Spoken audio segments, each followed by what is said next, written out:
Oi gente, tudo bom? Meu nome é Darlane e eu vim mostrar para vocês os resultados do nosso trabalho, né? Nós trabalhamos com a diversidade de artrópodes na macrofauna do solo. E antes de eu falar do nosso trabalho, eu vou apresentar alguns conceitos que já foram até mostrados anteriormente nas apresentações, só para vocês se situarem, tá? Bom, o filoartrópode, ele compreende 80% das espécies vivas do planeta, certo? Além disso, eles têm uma função ecológica gigantesca. Uma dessas funções é servir de polinizador e também bioindicadores, né, do ambiente.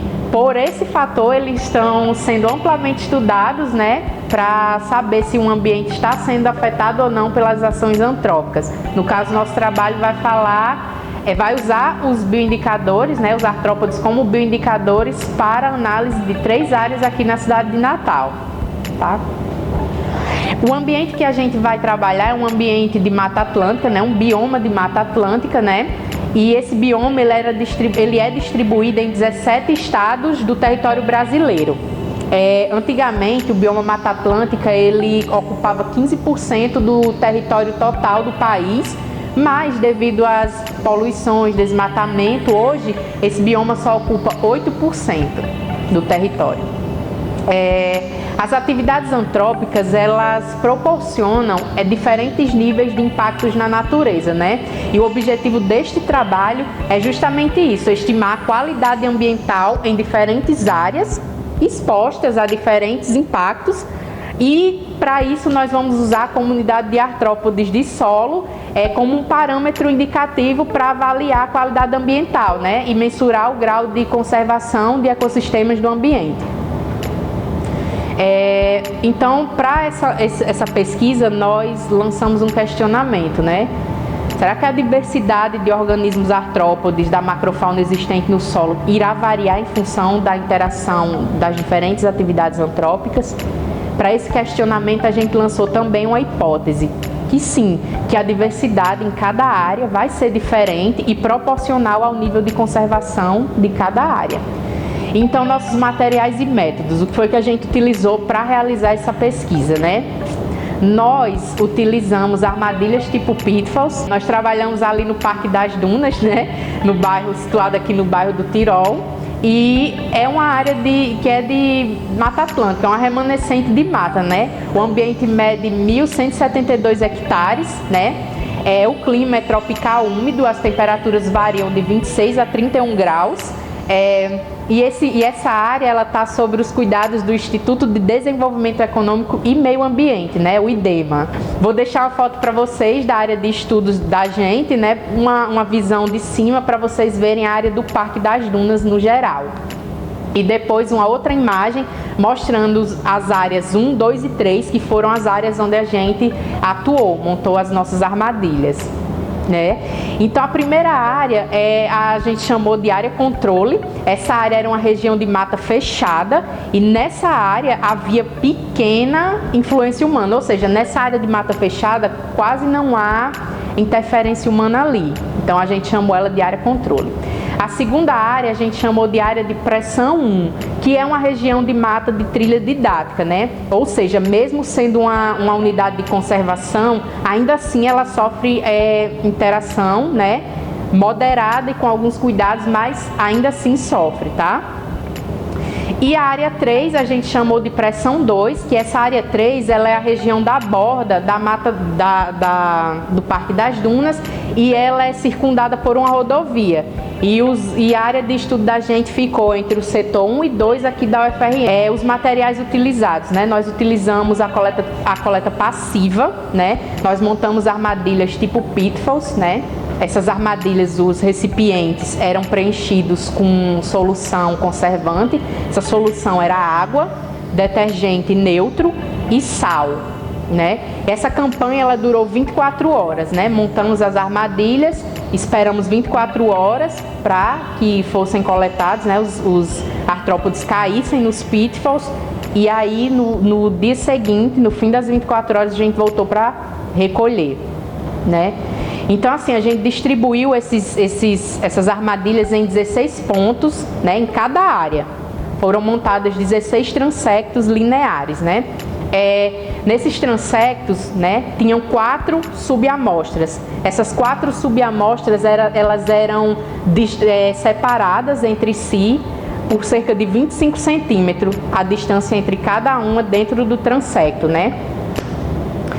Utilizamos também alguns materiais como uma estação meteorológica, que essa estação ela servia para medir velocidade do vento, temperatura, índice de calor, estresse térmico, umidade relativa do ar, ponto de orvalho e até o ruído, porque nós achamos que esses fatores que eu citei acima, essas variantes, elas poderiam sim influenciar nos resultados finais das áreas. Também nós utilizamos aleatoriamente, depois de coletar os 16 pontos, né, das armadilhas, nós selecionamos 9 em cada área, aleatoriamente, para poder capturar os artrópodes que caíram nas armadilhas e fazer a contagem, né? Nós contamos com a ajuda de lupas e binóculos, né? Esses binóculos daqui do laboratório, que eles têm um aumento de 40 vezes, né? Esses binóculos e esses microscópios, eles auxiliavam na identificação a nível de família mesmo, certo? Armazenamos os artrópodes coletados em potes de vidro com tampa rosqueável, assim, e substituímos a água com detergente neutro e sabão por álcool 70, o que vai fazer com que os artrópodes coletados eles possam ter um tempo maior de conservação, certo? Além disso tudo, a gente utilizou os dados matemáticos, né? As análises estatísticas dos índices de Shannon e Simpson também. Resultados. Bom, aqui de início trazemos uma tabela de distribuição de famílias, apresentando as famílias encontradas e indicando em quais áreas elas podem ser achadas. As famílias de artrópodes se encontram dentro das classes Insecta, Aracnida, Ciclópoda, Diplópoda e Crustácea. Para análise dos nossos dados, utilizamos 4 índices: índice de riqueza, índice de Shannon, índice de Simpson e o índice de dominância. O índice de riqueza indicou que a área de mata, área de estudo 1, como sendo a mais rica em número de táxons a nível de família, apresentando 15 famílias. Mas o índice de riqueza não estipulou diversidade, então para isso utilizamos o índice de Shannon e Simpson. E os dois indicaram a mesma coisa, que a área de mata, entre as 3 áreas de estudo, é a mais diversa. A área de trilha seria a segunda mais diversa, enquanto a área de borda tem o menor valor para a diversidade. Por último, usamos o índice de dominância. O índice de dominância avalia o equilíbrio existente dentro de uma comunidade de acordo com o tamanho de suas populações. Quanto mais próximo de em maior desequilíbrio aquela comunidade se encontra. Então, o que conseguimos ver no gráfico é que a área de mata alcança um maior equilíbrio na sua comunidade, enquanto a área de trilha já sofre um desequilíbrio, e esse desequilíbrio é elevado quando se chega na área de borda. O gráfico aponta a área de borda muito próxima de 1. E isso mostra um grande desequilíbrio em sua comunidade, indicando que algum taxon está dominando sobre outros indivíduos. E essa dominância pode desfavorecer o bem-estar de outras populações em suas relações ecológicas. Os valores de abundância mostrados na tabela 1 indicam que a família Formicidae é quem causaria esse desequilíbrio e seria a sua população dominante. Vemos aí que elas são protagonistas e podem promover uma grande interferência na área da borda. Em resumo, temos uma tabela mostrando resultados apontados pelos índices, agora de uma forma numérica mais específica. Em verde temos a área de mata sendo a mais diversa e a mais equilibrada, e em seguida temos a área de trilha se mostrando a segunda mais diversa em azul. E por último, a coluna em vermelho apresenta a área de borda como sendo a menos diversa e com maior desequilíbrio. As colunas em branco apresentam um intervalo de confiança para os valores apresentados, podendo ser para mais ou para menos dos valores que são mostrados nas colunas em verde, azul e vermelho.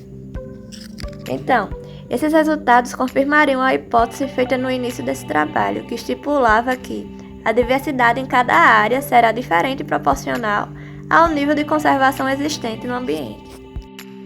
Ao final, aplicamos a análise estatística de variância utilizando-se do teste T, procurando quão distantes os valores apresentados estão do valor central, ou seja, o quanto estão distantes da média,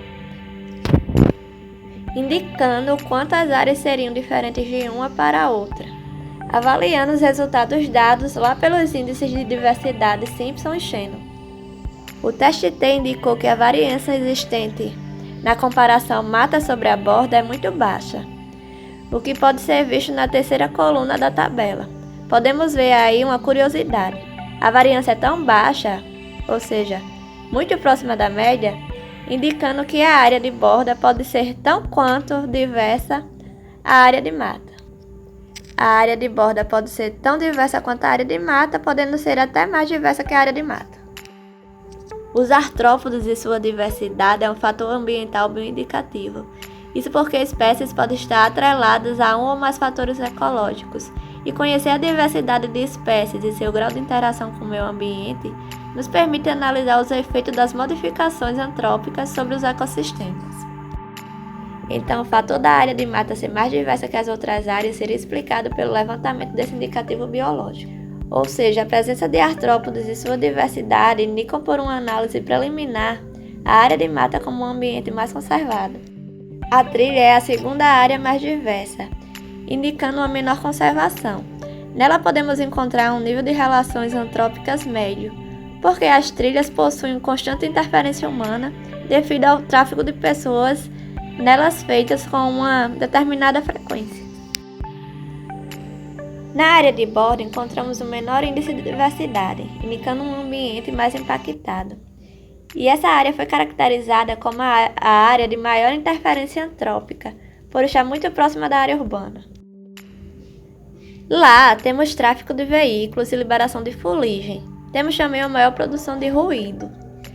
Temos a presença de asfalto, que promove o maior aquecimento da região, e esse aquecimento é somado ao aquecimento promovido pelo reflexo da luz causados pelos prédios.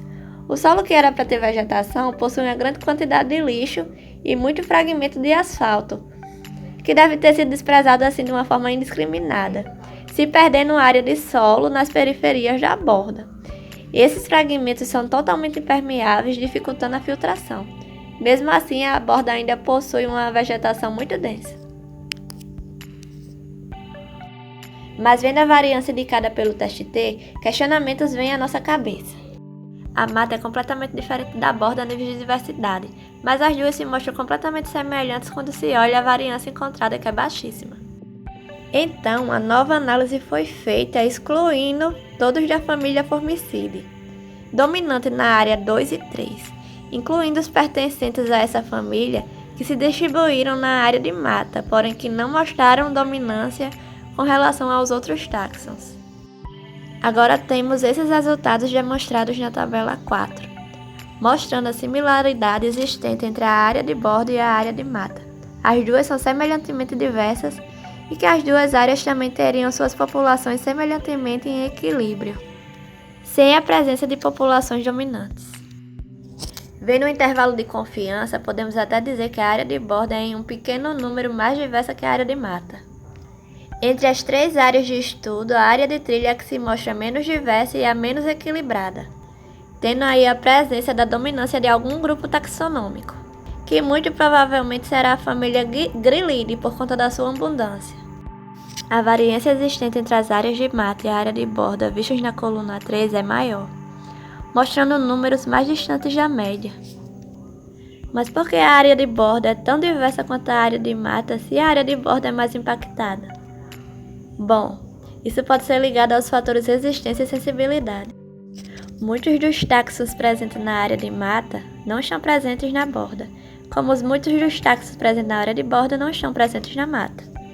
E os indivíduos que se encontram nas duas áreas podem ser ditos como generalistas em questões de habitat e resistirão a situações ambientais mais extremas, quando comparado às condições de mata, as quais são mais naturais, sem interferência de poluição sonora, do ar, do solo, entre outros fatores.